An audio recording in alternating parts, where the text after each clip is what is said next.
Também, na ponte.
Thank you very much for that. Um, I know you will have to strain your ears because, as you notice, we do not have a mic tonight, but we are here, and it's my pleasure to welcome you to our annual activity sponsored by the Force Vargas Movement, SAGE, and Tukantu. This is the cultural event which will entail the pouring of the libation in front of uh, the monument.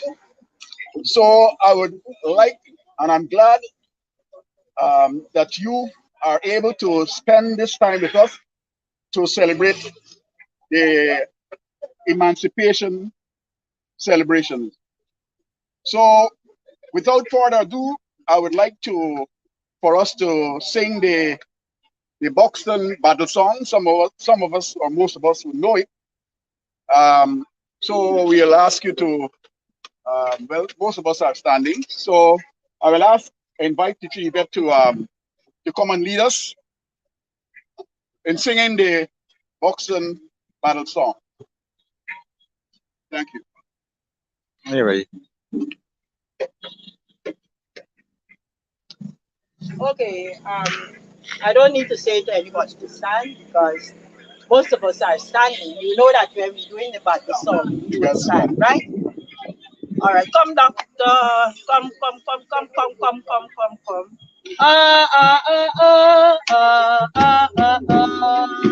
Now in the tower, in the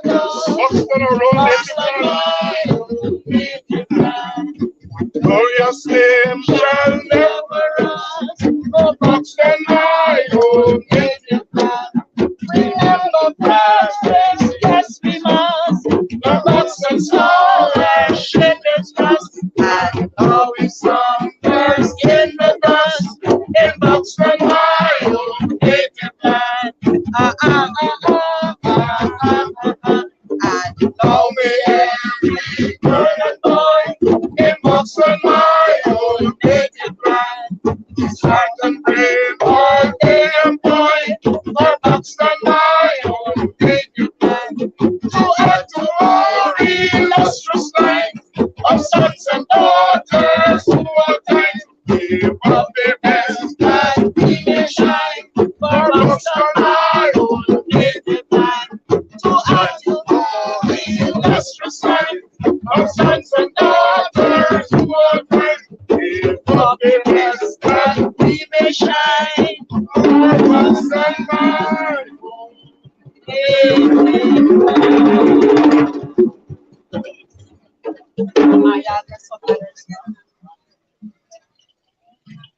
Thank you very much, Sister Eva. I am the moderator for tonight. My name is David Jones. I'm the chairman of the First of August movement. And having said that, we will continue in our program. We will ask Brother David Hines, Brother Emoya. Libation. Okay, Brother Lemboy will do the libation for us. So we'll ask him to proceed. Right after which we'll have Dr. Hines saying a few words. I'm Jambo. I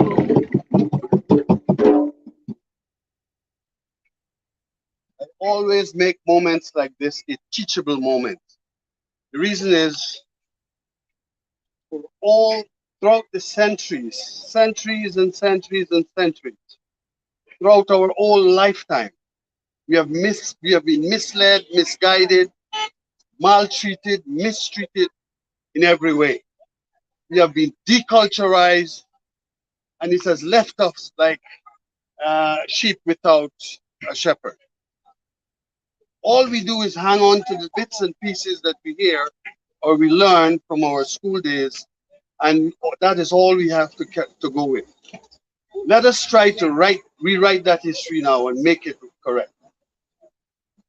Brothers and sisters, we are here tonight because it is the eve of what is known as emancipation.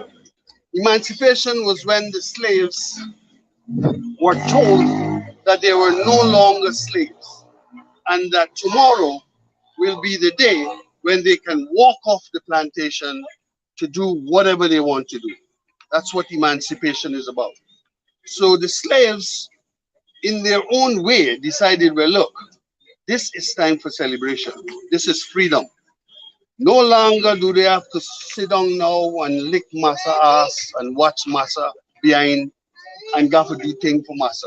This is time now when we would harness our energies and our strength to do for us what slavery had destroyed, and that is to pick ourselves up and become independent men and women. That's what Africans, those ex-slaves did. And one of the first things those Africans did after they were emancipated was to decide, well, here, me no want nothing for more to do with Massa.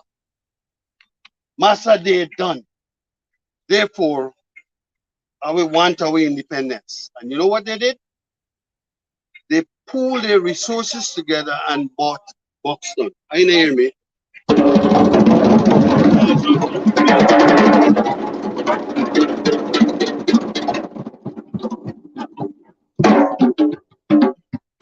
So here we're gonna, before I continue with that history, when African people come together like this, one of the first things they do is offer libation. Why do they do that? Answer me. Somebody answer me. Why do we pour libation? Correct. Quite correct. We invite the spirits of our ancestors to be with us. There's a reason for that. Africans know that those who are dead and gone, our ancestors who have transitioned before us, are responsible for us being here today. And we who are here today determine the generation to come. Will determine the generation to come. And people just like manners. Good. Somebody got to stand a soldier. Somebody got a soldier there and he told them people this way. All right, good. Yes. So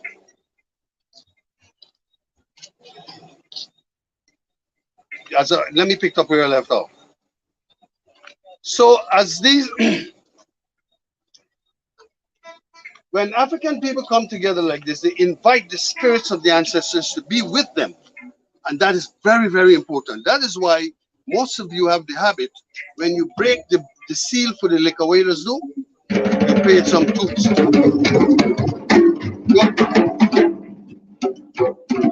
And when you offer that libation, you call the name of your good friend that passed on yesterday, and your grandmother and your auntie and them that gone before you. And you're inviting their spirits to be with you to do partake in whatever you're partaking in. As I offer this libation to the ground today, we are inviting the spirits of our ancestors to be with us, and we're asking them to guide us in this ceremony so that it's peaceful, loving, and without bloodshed. As I offer this libation, I speak Swahili. Now, when I say Hamjambo, your reply should be Atu Jambo. Atu Jambo is because it's a collective greeting, response. It's a collective response. Hamjambo means I'm addressing a crowd, right? If I'm addressing a single individual, like David, I said Jambo means, and he says Si Jambo. But if I'm addressing a crowd like this, I say Hamjambo. And your reply must be Atu Jambo. Now, Hamjambo. Now you get it right. Hamjambo. Correct. Good. Now, if you want to greet one another, you say Jambo and Dugu, and it says in reply, Si Jambo. That's how it is. Singular and plural. Good. Here we go. Again, I'm going to repeat what I said earlier today. Tafadali means please. And I want you little folks to remember these words, because the English custom, they're beating us down so badly. They left us with no language. They left us with no history of our ancestors. And they left us like sheep without shepherd. So it's important that when you come upon these little bits and pieces of African history and culture, you hold on to it. Tafadali means please. Semama means stand up. Kitako means to sit down. Tafadali semama means please stand up. Tafadali kakitako means please sit down. Okay? And then at the end, I say asante sana, means thank you very much. When I say asante sana, means thank you very much. Ndugu, when you're addressing a brother or a sister, say Ndugu, Ndugu David, Ndugu Siwelto, Ndugu Sisiko. Great. So as I offer this libation to the ground, I'm going to speak Swahili and be proud of it, because anytime you go to other people's culture and custom, they speak the language, don't they? Yes, correct. So, and the reason you can't do that is because the British system of slavery has beaten us down, taken away our language, our customs, our culture, and everything. I learned Swahili in County High School. It was mandated that every child who attended during my era learn Swahili. And like Brother David said earlier, the history of it, we had 3 students who passed Swahili at GC. Good. Right. And that is how I harness my Swahili, and I harnessed it good, and I do remember. I wrote this prayer because it was an assignment given to us by Sister Trico. And what I did, I wrote a prayer for my assignment. Today, I still use that prayer today for libation. Good. Now, as I offer libation to the ground, I'm inviting the ancestors to be in our presence. Now, listen carefully. This monument that you're looking at here was designed and built by the village council at the time, headed by Oscar Magarel. He was the chairman of the village council at the time when this monument was built.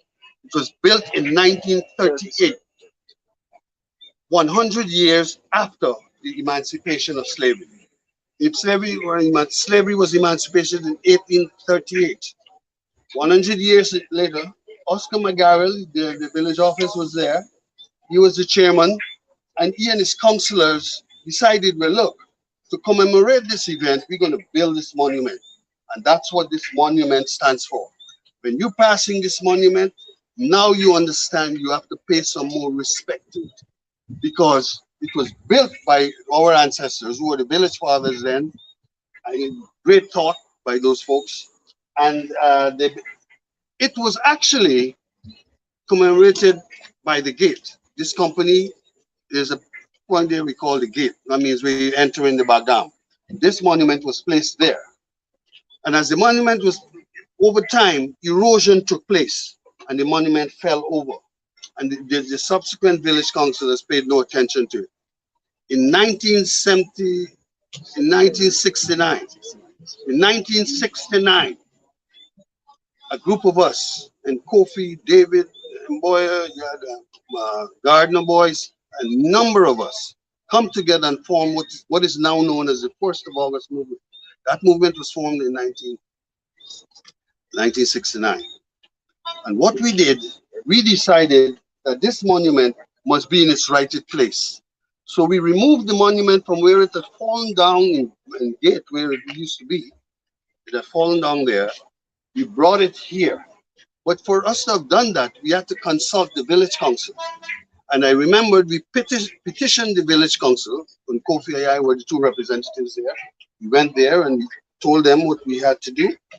And we knew it was a cost of money to transport and all of that. So we asked the council to subscribe to the cost for moving the monument. And I remember John Abrams was the chairman of the village council at that time, Senior John Abrams. And he said, boys, that's a very elaborate project you all taking on. Well, the South African people just do. They ain't got nothing more elaborate than when them poor ex-slave put my money together and buy this village. They ain't got nothing more elaborate than that. So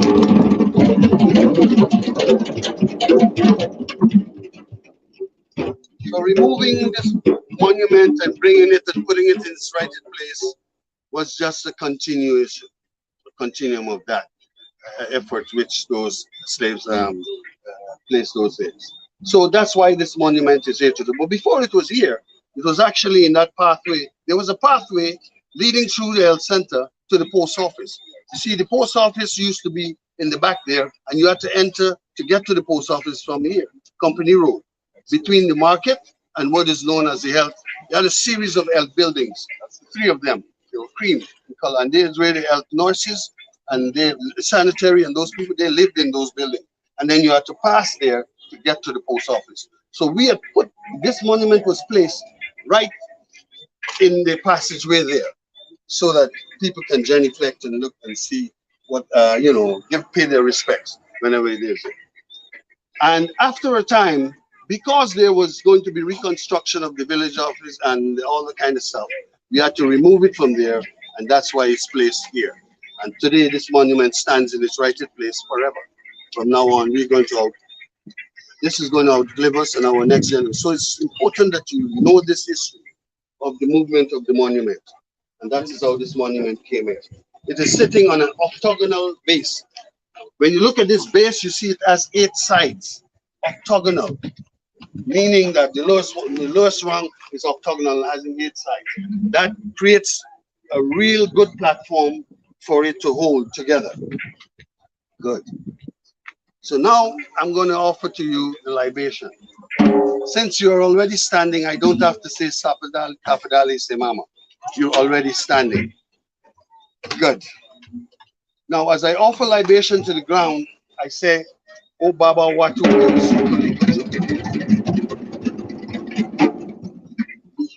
Wazen wa miru. Tusaidie kupigana kila vita. Tusaidie kundua kwa ujamaa na amani. Tena kila Afrika yasifiwe. Tusaidie. Tusaidie. Siku hizi za dhahabu. O Baba Watu.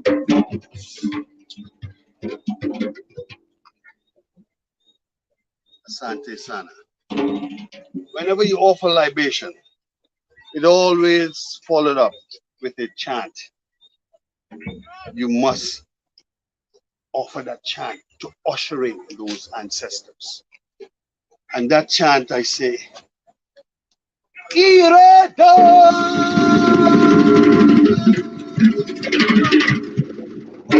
Iredo!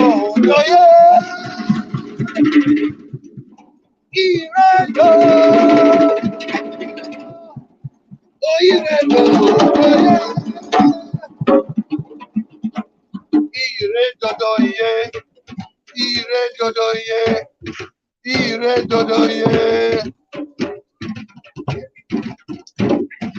Hold on.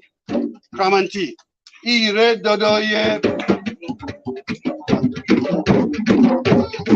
Iredo.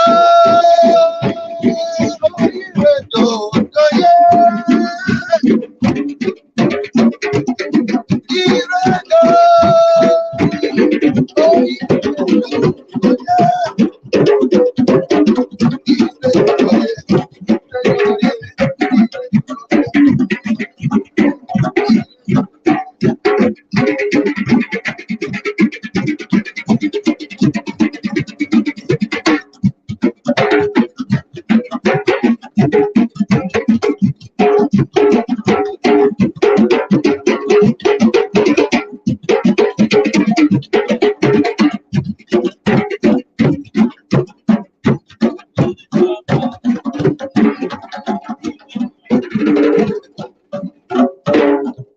Sante Sana. To continue with that short history. Hello. Good. To continue with that short history. After the monument was placed here, no, first I must tell you what is inscribed on that monument. Because what we did, we whitewashed it and removed the actual black indicators to tell you what is actually there. What is actually there, written there, is 1838 to 1938. That is what is written at the top there. NEM. Yeah. Emancipation. Correct. NEM. And it tells you 1938, meaning 100 years after emancipation, actual emancipation, this monument was erected. Now, at the bottom here, somewhere on there is inscribed all the names of the councillors. But they have inscribed it there, and you see Oscar McGarrel as the chairman of that village council written on it. So it's very important to keep this monument sacred, clean. Don't throw cigarette butts here. Don't spit here. And every time you pass here, you can offer genuflection because it's a tribute to the ancestors and the efforts they put in to actually bring us to where we are today. That consciousness is important for all, simply because it's a symbol of pride. It's a symbol of how African people behave when they are free, when they have freedom. That's how they behave. What they do, they pay tribute in ways to the ancestors. We have a number of artifacts and all that, which we build, we draw, and all in commemorating those ones before us who have done phenomenal things. And our ancestors from Buxton have done that. This village of Buxton that you're in didn't just drop from the sky and didn't come overnight. The behaviors that we exhibit, I mean, strong, dynamic. We're always in the forefront. There's a reason why Buxton is called the premier village. There are many, many reasons why, and I'm going to give you a few. Now, it's very important for you young people to understand this. This village means more than just the word Buxton. It means you have to speak of Buxton with a sense of pride, a sense of dignity, strength. From this village comes strength. Anytime people hear the word Buxton, they put with it an indication of violence. But it's not that violence. We're not a violent people. What we do, we stand up for our friggin' rights. And we will always do that. Buxton doesn't mean violence. Buxton means brilliance. We were the first village that had the most teachers teaching the rest of Guyana while they were asleep. This village here had 3 high schools, for those who don't know. We had County High School by a renowned elder, Brother Yussi Quina. We had the Smith's College by another elder, Vincent Ritchie. And we had the 3rd government high school up the front, we call Center School. That was a government, there was a 3 high schools this village had. Today we have none, or we have a symbol of what is looking like a high school there now. But we are greater than that. We are better than that. We produce scholars upon scholars all the time. The Fredericks that is mentioned in that battle song was a renowned lawyer, a dynamic fighter for rights. They sat down and they charted what is called all the village ordinances that we have and so on.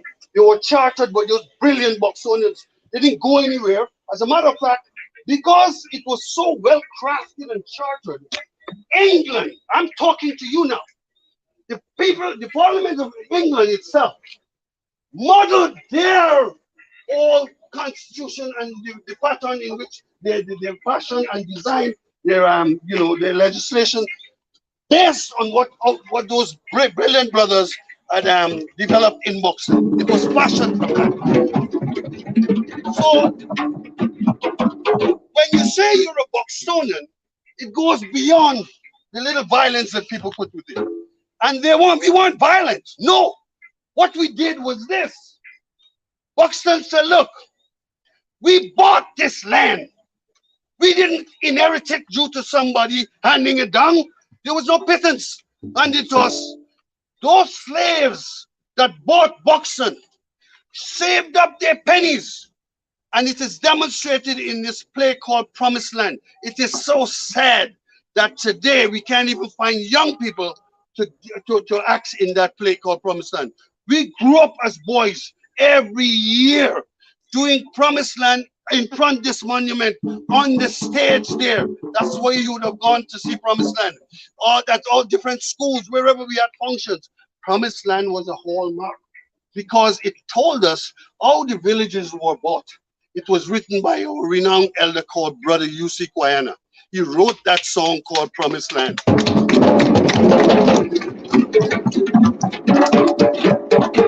And for those of you who don't have a clue what Promised Land is looking like, I'm going to give you an idea.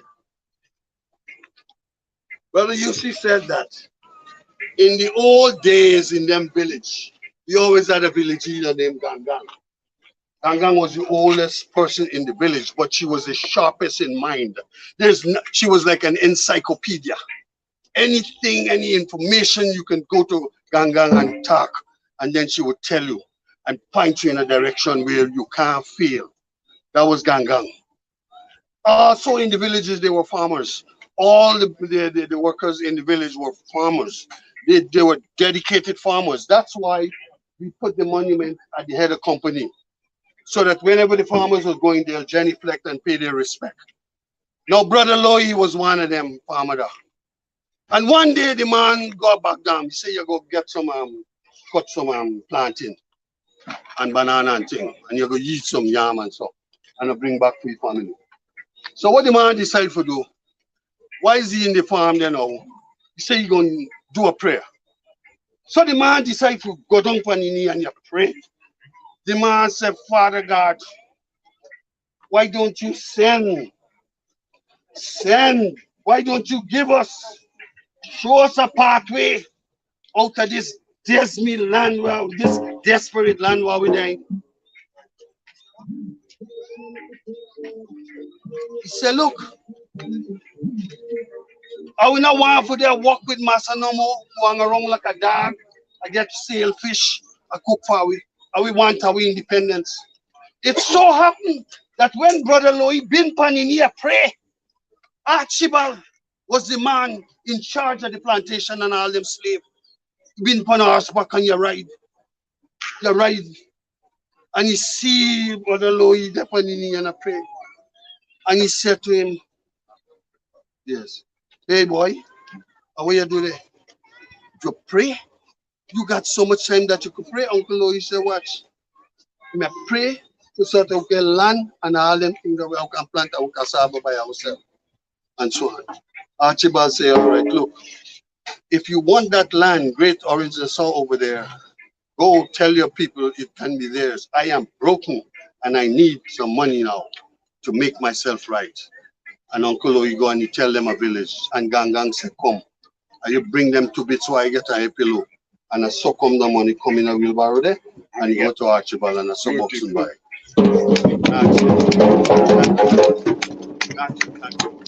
Hello. Brothers and sisters, there's a lot more, but I'm going to cut that short because of time.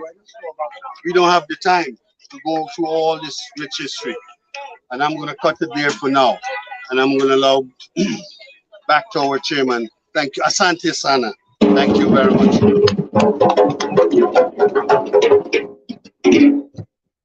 Well, for those who hear Brother Mboya, those who know him or don't, that's Brother Mboya, and he's a history book.